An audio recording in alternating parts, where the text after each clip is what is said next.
Bonjour à tous. Bon, on va parler de la porte de la Chapelle et cette grosse baston générale qu'il y a eu vis-à-vis de sans-papiers, de migrants, qui se sont tapés sur la gueule allègrement. Donc on va en parler ensemble. Je vais commenter la vidéo. Je vais l'envoyer vite fait pour pas faire une intro trop longue. Et j'en parle à fur et à mesure. À tout de suite. Commencer avec ce qui se passe porte de la Chapelle et cet appel au président qui est lancé par les habitants de la porte de la Chapelle. Regardez le tweet qu'ils ont publié, un tweet qui commence par ces mots: au secours Emmanuel Macron face à la drogue, face à la violence, face au crack.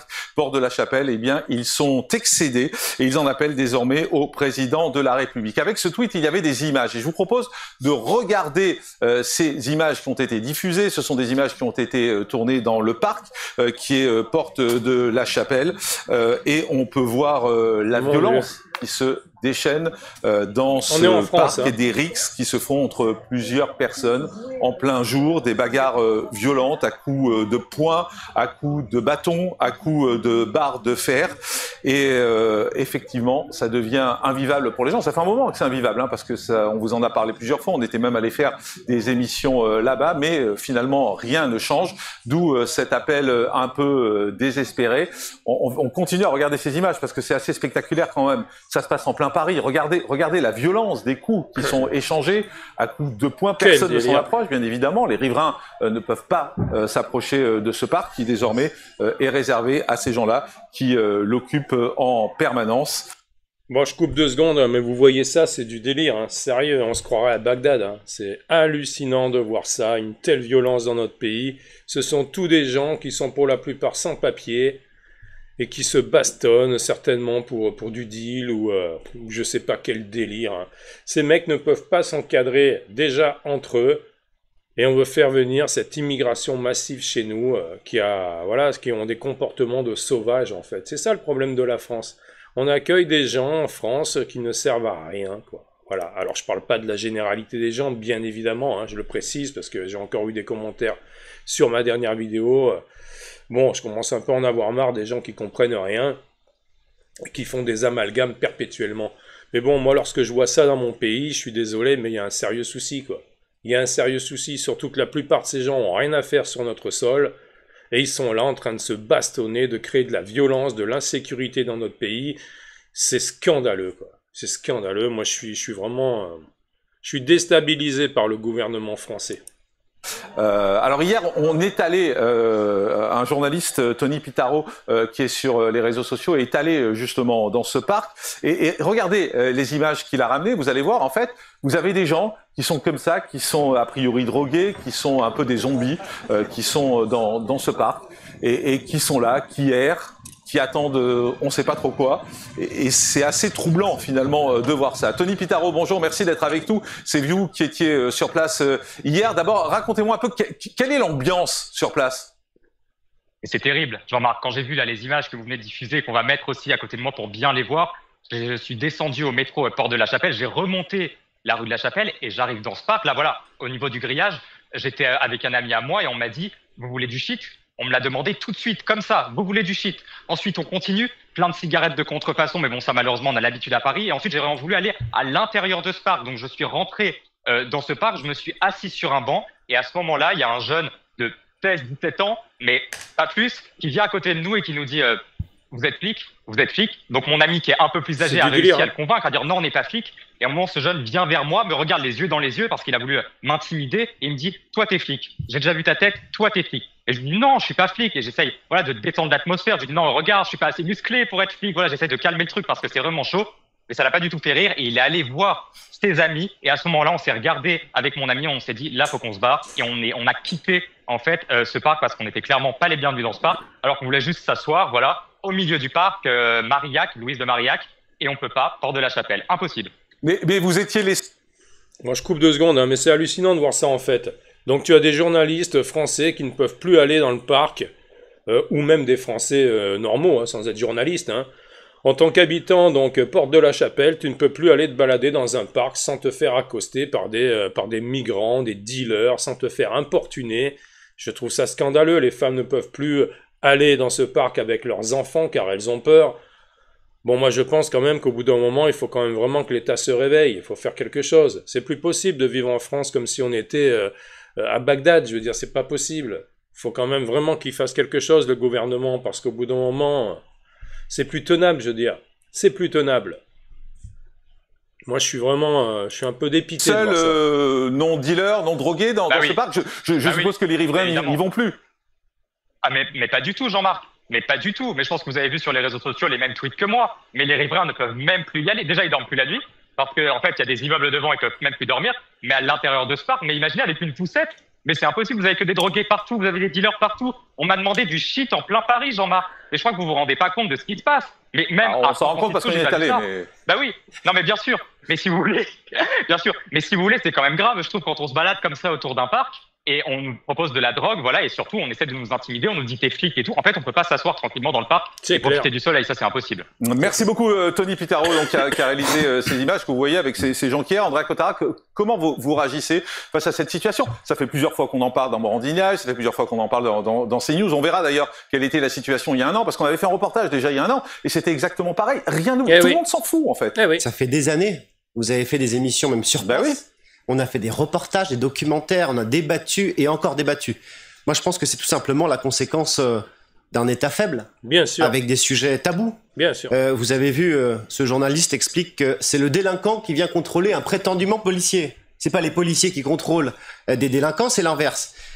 L'immigration, on décide plus rien. Il y a beaucoup, et vous le savez, de personnes qui sont clandestins avec toutes les drogues qui vont avec, les drogues du pauvre, le crack et le reste. Vous avez l'ordre et la sécurité qui ne sont pas respectés. Vous avez derrière le narcotrafic, probablement la prostitution aussi qui vient s'ajouter à tout cela.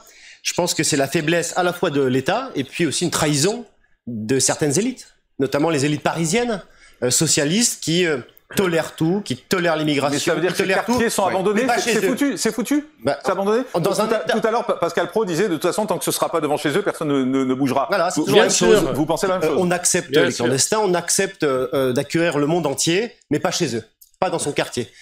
Dans un État normalement constitué, les citoyens n'auraient même pas besoin de faire un appel. C'est hallucinant. Moi, je suis vraiment... Eh oui, les mecs de gauche, le Parti Socialiste et compagnie, tous ces bobos gauchos, ils en veulent pas dans le 6e, par exemple, de tous ces clandos, là. Ils en veulent pas, donc ils les dispatchent partout ailleurs, parce qu'ils veulent pas les voir, mais par contre, ils veulent une immigration massive dans notre pays, mais pas chez eux. Pas dans leur ville, quoi. C'est hallucinant. Moi, je suis vraiment... je suis outré, parce qu'à force de voir ça dans notre pays, continuellement... On s'en sortira jamais, je veux dire, il faudrait remettre des frontières dans notre pays pour savoir déjà qui rentre et qui sort de notre pays. Je pense que c'est le b.a.-ba. C'est le b.a.-ba si tu sais pas qui rentre et qui sort de ton pays. Comment veux-tu réguler une immigration contrôlée? C'est pas possible. Parce que là, les mecs, ils rentrent de partout. Donc bon, ouais, je suis un peu dépité, vraiment. Moi, c'est un éternel recommencement, en fait. C'est ça qui est gavant dans notre société. Ça dure depuis des dizaines d'années, ces soucis, et personne n'est prêt à les régler. Je veux dire, Macron, l'insécurité, tout ce qui est régalien, ce mec-là, il en a rien à cirer. Tout ce qui l'intéresse, c'est sa petite personne. C'est un égoïste qui pense qu'à lui, et le peuple français, il en a rien à battre. Donc c'est vraiment... La police aurait déjà pris en charge les choses, le procureur, l'État se serait mis en place. Là, ça fait des années, et les citoyens sont obligés de faire un appel, non pas au procureur ou d'appeler le 17, au président de la République pour vivre juste normalement chez eux. Merci, ça aussi. Alors moi, je voudrais juste réagir sur les propos de l'immigration. Je pense qu'il ne faut pas, encore une fois, confondre immigration avec insécurité. La problématique... Il n'y a pas de lien entre les deux. Non, il y a la misère sociale. Le vrai lien, c'est la misère sociale. D'accord. Bon, c'est du délire. Moi, entendre ça, j'en ai ras le bol. Voilà, le monsieur Hossein, là, c'est la misère sociale. Je suis désolé, mais non. Non, c'est pas la misère sociale. C'est cette, cette communauté africaine qui vient chez nous avec avec leur bagage de violence, avec leur culture, avec leur façon de voir les choses. Et maintenant, tu les installes partout, dans toutes les grandes villes. Ça devient intenable pour le mec qui travaille à Paris, par exemple, dans des villes, ou qui bosse même, ou qui habite, je veux dire, même dans ces endroits-là. Les gens ne peuvent plus sortir de chez eux parce qu'ils se font agresser. Je veux dire, au bout d'un moment, il faut arrêter. Et quand ce mec-là te parle de misère sociale, je suis désolé, mais dans la Creuse, par exemple, tu as une misère sociale incommensurable, tu as des gens qui ne peuvent plus vivre tranquillement, ils n'ont pas Internet, par exemple, chez eux, on enlève les boulangeries, on enlève les bars, on enlève les banques, les distributeurs, on les met dans la merde totale.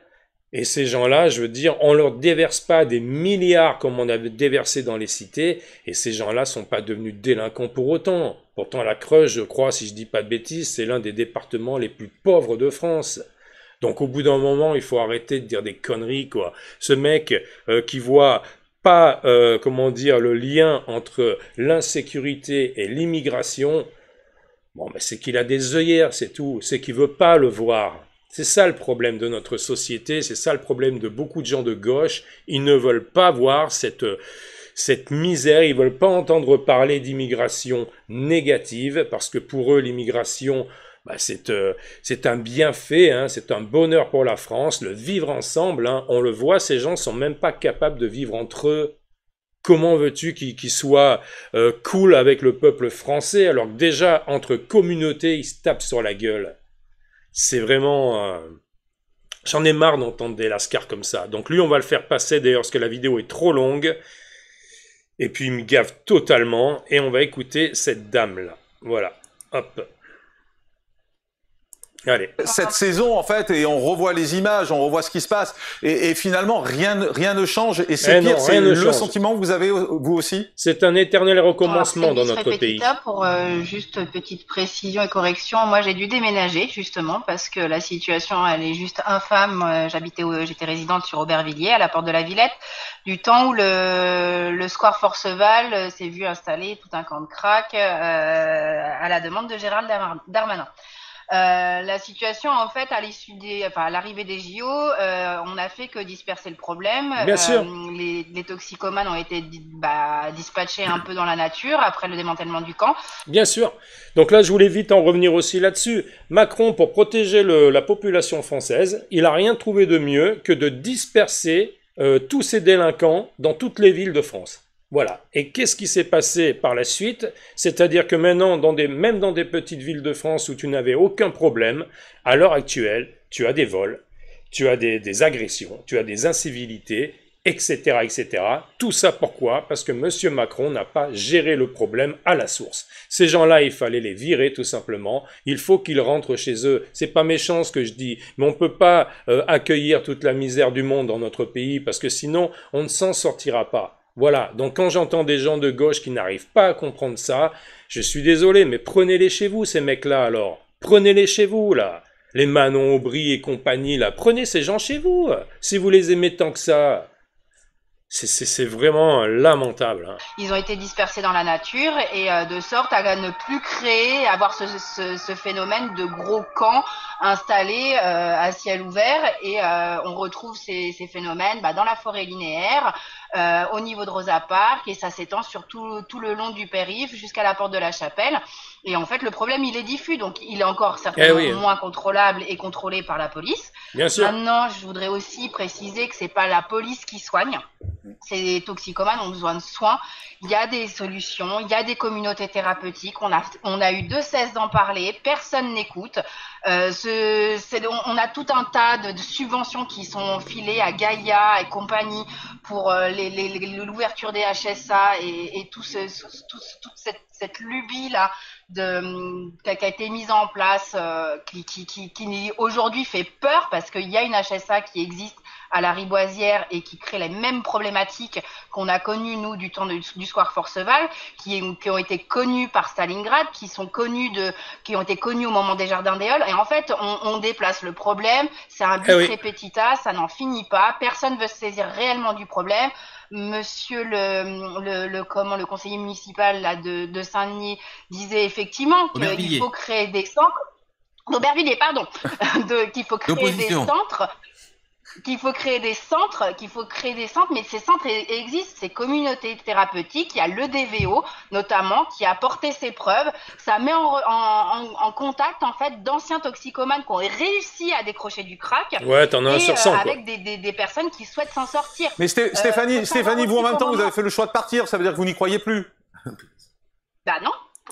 Bon, écoutez, je coupe. Moi, je suis pas pour les centres. Je suis désolé, je ne suis pas pour les centres. Moi, je pense que ces gens-là, qui n'ont rien à faire chez nous, il faut encore une fois les renvoyer dans leur pays. Voilà, tranquille, hein. Faut pas, mais faut les renvoyer dans leur pays. On peut pas soigner toute la misère du monde. Je veux dire, tous ces gens, ce sont des toxicos. On va faire des centres pour les accueillir, qui vont être encore payés avec les impôts des Français. Je pense que le Français en a ras-le-bol en France de payer pour tous ces gens-là. Voilà, je pense que le Français a envie de payer pour une belle France, pour des lois qui sont entendables dans notre pays, mais recueillir toute la misère du monde au bout d'un moment, oui, le Français lambda en a ras-le-bol. Voilà, on en a ras-le-bol de payer ces assos qui nous ramènent un tas de migrants, parce que toutes ces associations aussi, Utopia 56, SOS Méditerranée, etc., hein, qui se disent humanistes, ben c'est totalement faux. En fait, tous ces gens, ils prêchent pour leur paroisse. Tout ce qui les intéresse, c'est de toucher des subventions et de se faire de la thune. C'est tout ce qui les intéresse. Parce que s'ils étaient aussi humanistes que ça, pourquoi ils feraient venir des gens chez nous pour les installer dans des tentes quechua sur des ponts? C'est ça qu'on leur donne à ces gens-là. On leur dit, venez en France, vous serez mieux que dans votre pays. Et ils se retrouvent sous des ponts dans des tentes, avec des assos qui viennent leur filer à bouffer. C'est ça l'accueil français qu'on veut. Moi, je suis désolé, mais à partir du moment où on peut plus accueillir les gens, bah, il faut stopper tout ça. Tout simplement. C'est pas de notre fait. Je veux dire, on peut plus. On n'a plus de thunes. Voilà, Bayrou, il essaye de chercher là, de la thune partout. Ils vont enlever des jours fériés. Ils traitent les Français limite de feignants. C'est de notre faute. C'est de notre faute si la société s'est écroulée. Ben non, c'est de la faute à tous ces dirigeants qui s'en sont mis plein les poches pendant des années, qui ont pensé qu'à leur gueule et qui maintenant nous accusent limite, nous, le peuple français, d'être des feignants, grosso modo. Voilà, donc au bout d'un moment, ça va quoi. Il y en a un peu ras-le-bol de tout ça. Bah, qu'est-ce que vous voulez que j'aille rester, risquer ma vie au quotidien? C'est pas un reproche, hein. C'est pas un reproche, non, vous avez bien compris. Mais... Non, mais je travaille de chez moi et je vis donc chez moi. Je passe quasiment le tiers de plus de la moitié de mon temps, voire les 3/4 de mon temps chez moi ou dans le quartier où je vis et c'était plus vivable pour moi. Je suis femme seule. J'ai manqué de me faire planter à combien de reprises? Est-ce que c'est normal aujourd'hui? Je paye une taxe foncière, je paye des impôts comme tout le monde. Est-ce que c'est normal aujourd'hui qu'en payant en payant tout ce que je paye, les impôts, la taxe foncière, est-ce que c'est normal que ma sécurité soit pas assurée?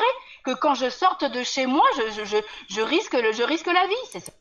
Non mais c'est du délire, hein. C'est du délire d'entendre ça. Donc cette femme, vous vous rendez compte, elle a déménagé parce qu'elle pouvait plus supporter là où elle vivait, c'était trop devenu insécuritaire.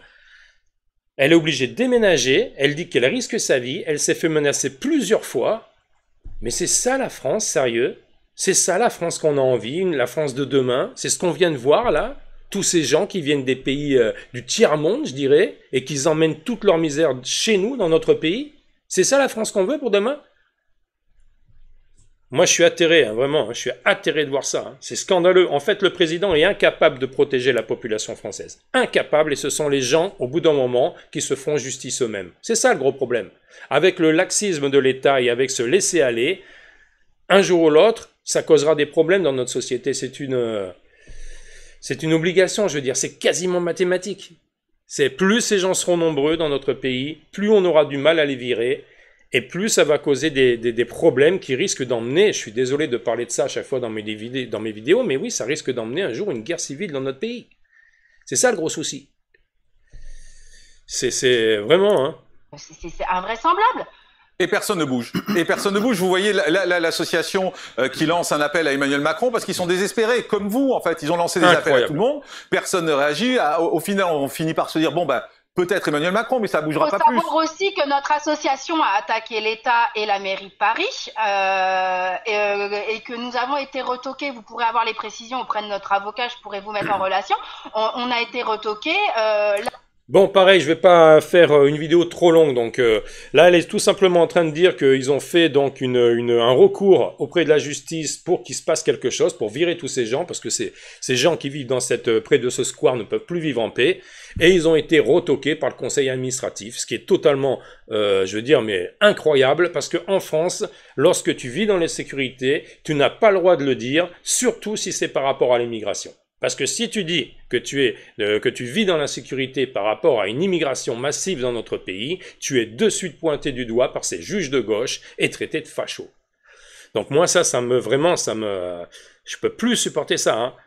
Vraiment. Alors on va faire passer ce qu'elle dit là, parce que je viens de vous l'expliquer. Ça écourte un peu la vidéo. C'est en 2027 et on a l'habitude et à chaque fois on voit du monde se raccorder aux associations. La récupération politique, on en a ma claque.